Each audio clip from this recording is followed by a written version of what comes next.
Hey YouTube, you are about to watch a message from one of our weekend experiences at Tethered. The weekend experience is a 100% digital event with 100% real people in the chats ready to talk to you, to connect with you, to pray with you. There's also other elements besides just this message, but we want to make this message of hope and truth available to you to help you in your walk with Jesus. If you want to learn more about how to attend one of those weekend experiences, more about who Tethered is, what our mission is, where we're going, and other resources and ways to connect with us, you can find all of that at tethered.online. But for now, we hope you enjoy this message. Hey everybody, my name is Peyton. Welcome to the weekend experience at Tethered. I am so grateful that you're here, and I want to know that you're here. Give a shout out in the chat, in the comments if you're watching this on YouTube. Let us know that you are here. Just say, hey, watching from, then put your city. Give your city a shout out. Be proud of your city. And go ahead and invite a friend. Some of my hosts, while you're typing in your city, they're going to drop an invite in the chat where you can send that, text it to somebody, and text it to somebody who has just been feeling sad lately, because that's what we're going to talk about today, feeling lost in sadness, and how can we experience joy again. We are in a current series and concluding our current series, Feel Free, where we're talking all about emotions because we're extremely emotional people. But emotions aren't bad things. At least they don't have to be, as long as they don't get the best of you. See, even Jesus was an extremely emotional person. And looking at the person of Jesus, we can better understand how to navigate these complex things called emotions. And we have so many emotions right now. But there's lots of sadness with kids going back to school, with the Delta variant, with your travel plans in limbo again. You can have pockets of joy and sadness all in one day. What I want to do today is contrast two emotions of Jesus, sadness and joy. You see, Jesus was filled with joy, but he still experienced moments of sadness. So how can we look at Jesus to navigate our own sadness? But let's talk about joy for a second. Name one thing that has recently brought you joy. Put it in the chat, 2 minutes, what has brought you joy?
Jesus was filled with joy. He was a joyful person, but occasionally he did cry. So the question is, what made Jesus sad? Like, what brought tears to his eyes?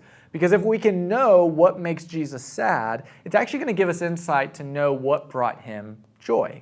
In Luke chapter 19, we see Jesus traveling to Jerusalem. And you can actually follow along if you're watching this live with us. There's a Bible tab and a notes section, which is, if you're watching this on YouTube later, a great reason to join us live over the weekend, because we have notes that you can actually click, look at, edit, and download and save for later. So as Jesus came closer to Jerusalem, he saw the city ahead, where his destination was, and then he begins to cry.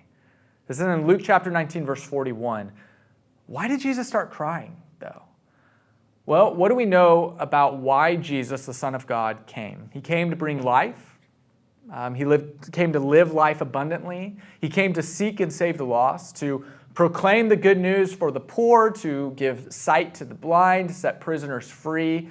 He didn't come for the righteous. He came for the sinners. He didn't come for the healthy. He came for the sick. He came to show the love of his Father to the world.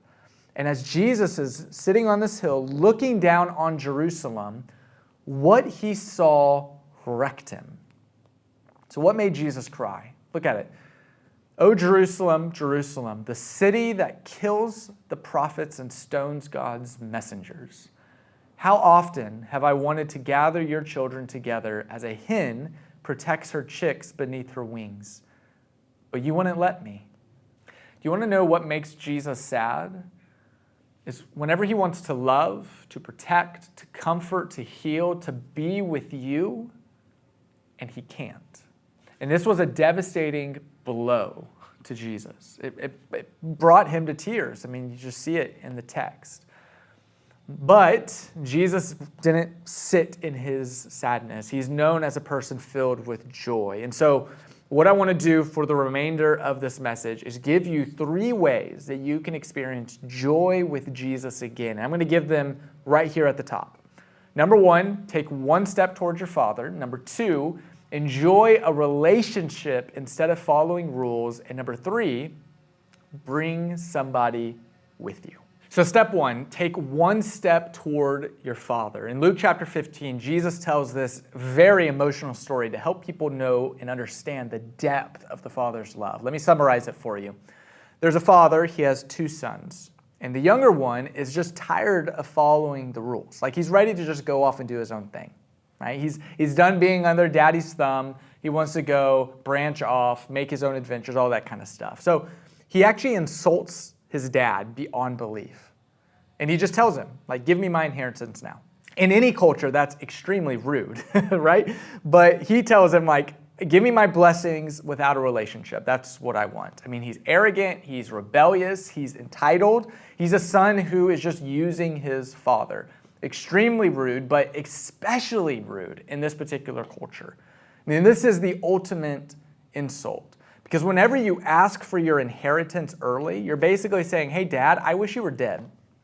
Like, I wish you didn't exist anymore so that I can get the money and run. And so he does. Like, the father gives him his inheritance. The son goes off and does what many of us have done. He just parties his brains out. And you can modernize that if you want. Like, what does it look like to party your brains out? To have your inheritance and to blow it on like one weekend. Go to Vegas, lose it at the slots, go to all the joints and the bars, go buy a new Lamborghini and wreck it. I mean, who knows what this kid did, but he goes and blows it. He has fun for a little while, but money and comfort and all these things, they don't last. He had fun until it wasn't fun anymore. And he ran out of money. He ran out of friends. When you're out of money and you're out of friends, you are out of hope. And that's exactly where this guy was. I mean, he hit rock bottom. And eventually he came to his senses, scratched his head like, man, how did I end up here? And the worst part for the son, it wasn't the guilt, it wasn't the shame, it wasn't the regret, it was realizing that he was far away from his father. Have you ever noticed yourself waking up or drifting away from God? What impact did that have on your life?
So some of you listening to this, you can relate to this son.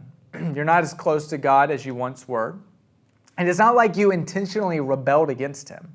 It wasn't like you were trying to deliberately walk away. You didn't plan on walking away from God. You drifted. And that's kind of the definition of drifted. It's like when my family would go out on the lake, we would like put our boat in the middle and we wouldn't anchor off. We just kind of float. And we'd look up like an hour later and realize like we're way away. Like we're like about to hit the coastline. Why? Because we're drifting. We didn't notice it because it was so subtle. We had no intentions of doing it. It just happened. And maybe you didn't notice it at first. Like COVID hit, and little by little, it just started ticking away. Like you started taking God for granted. Maybe you stopped going to church over COVID. Like, you know what? It just took a lot of time, and I wasn't as connected as I thought I was supposed to be. And then, everybody's online. I'll just stick online. But eventually, like, you filled that slot with something else. And you stopped streaming. Like, you know what? I'll just get to it later. Like, they have it up on YouTube. I'll watch it later. And then you stopped serving.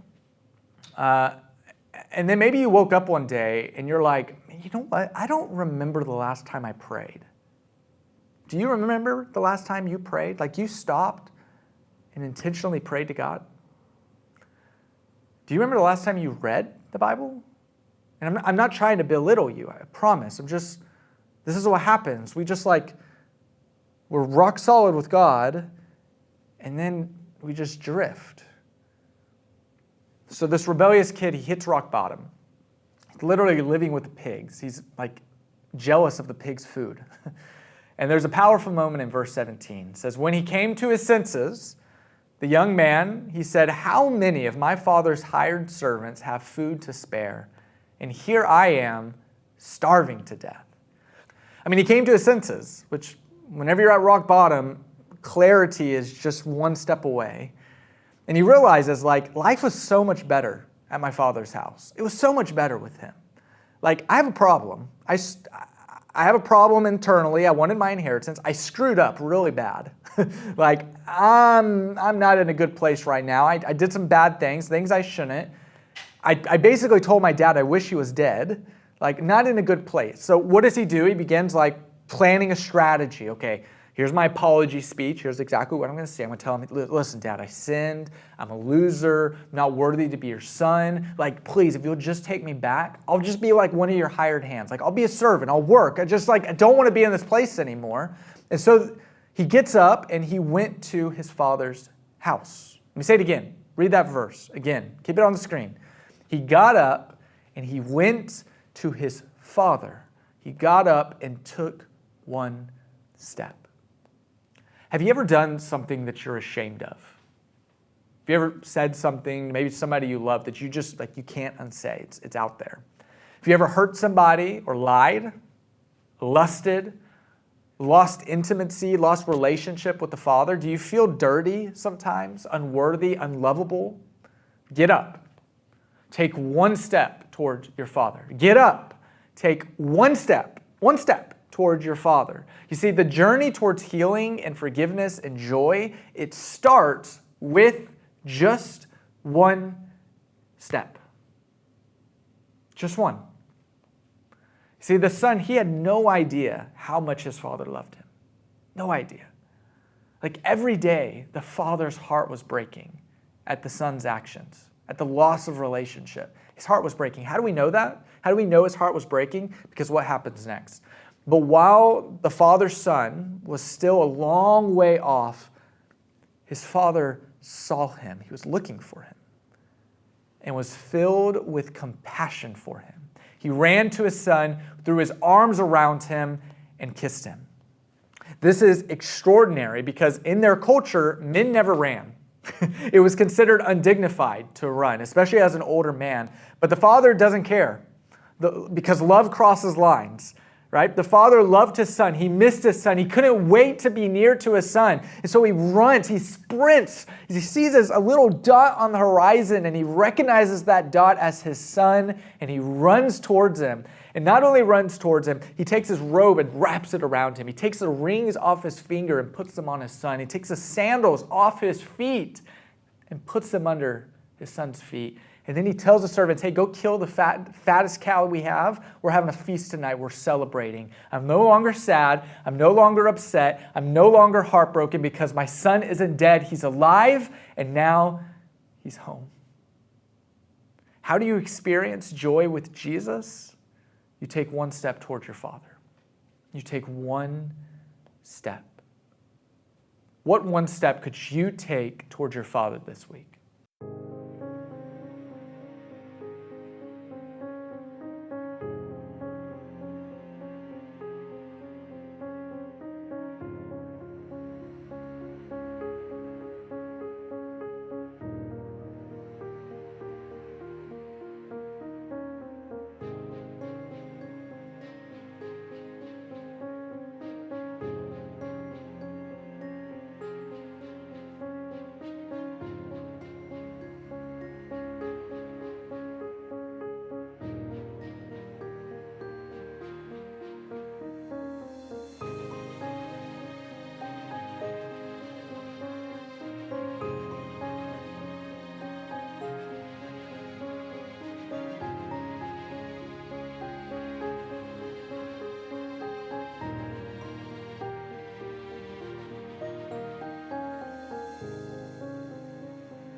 Number one, towards joy, is to take a step towards the Father. Number two, enjoy a relationship instead of just following rules. Okay, so there's two sons here. You have the younger one, who we've been talking about, but you also have the older one, who heard all of the commotion, is angry, refuses to go to the party. All right, you have an older son who never left, but he still drifted from the Father as well. And a lot of people don't see this side of the story, because remember, God wants a relationship. He wants love. He wants intimacy. But the older son was obedient, not intimate. He was physically present. He was there, but his heart was far away from the Father.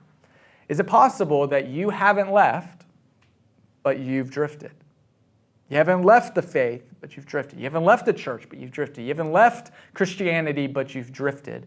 Now you're just following rules, playing the game, checking the boxes, but the intimacy, it's gone. You see, proximity doesn't equal intimacy. Let me say it again. Proximity doesn't equal intimacy. You see, the Father, he loved both of his sons. He loved the rebellious one, but he also loved the rule follower. And he says to his older son, my son, the Father said, you are always with me, and everything that I have is yours. But we had to celebrate and be glad because of your brother, who's not dead. He's alive. He was lost, but now he's found. If you want to experience joy, take a step towards the Father and enjoy a relationship instead of rules. And then number three, to close this out, bring somebody with you. You want to hear something amazing? Something that's going to just fill you with joy? Like heaven rejoices, angels sing, God throws a party when one sinner repents. When one person recognizes that they're not as close to God as they should be and takes their step towards Him, who pursues a relationship instead of obedience. And that's why I'm full of joy today. In fact, it's why I'm here today. It's why I can give this message to you. It's the beginning of my story was because somebody brought me along. Somebody said, you are worth it. Take a step towards your Father and I will go with you. And guess what you can do? You can bring somebody with you. Who could you encourage in their faith? Put their name in the chat. Who could you encourage in their faith? 2 minutes to talk about it.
We have a reason to be filled with joy. Let me tell you about my God.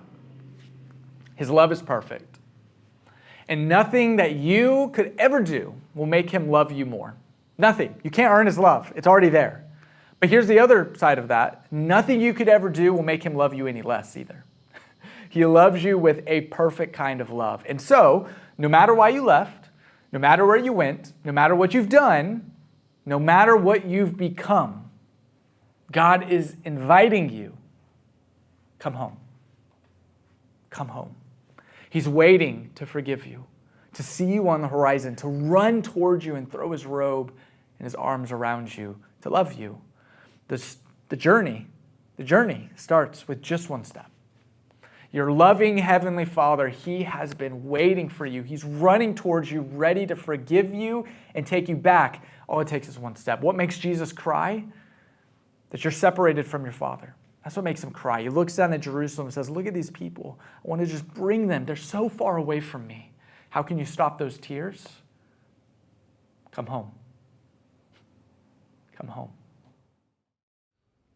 We hope you enjoyed this message. If you want to find others like it, just click one of these boxes here and it'll take you straight there. You also want to make sure you subscribe and hit that bell button so anytime a new message comes up, you will be notified and you can go straight there. If you want to learn more about who Tethered is and what this hybrid approach of following Jesus is all about, you need to go check out our website. Just the link to that in the description below. We recognize that people live a slipstream between online and offline, and so we want to help you in your relationship with God to find and follow him and a community offline and online. That's why Tethered exists. We hope you enjoy this video and others like it. God bless. Have a great week.